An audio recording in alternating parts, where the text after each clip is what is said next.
Bro, నాకు business idea వచ్చింది. ఏం ఐడియా? సమ్మర్ కదా, జ్యూస్ సెంటర్ పెడదాం. పెడదాం, మంచి ఐడియా.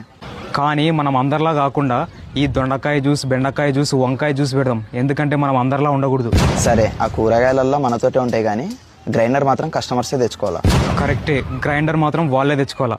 మళ్ళా అందరూ జ్యూస్ గ్లాసులో ఇస్తే మనం మాత్రం ప్లేట్లో ఇద్దాం. ఎందుకంటే మనం అందరిలా ఉండకూడదు. మనం ప్లేట్లలో ఇస్తాం కాబట్టి ఆ జ్యూస్ని వాళ్ళు ముక్కుతో తాగాల.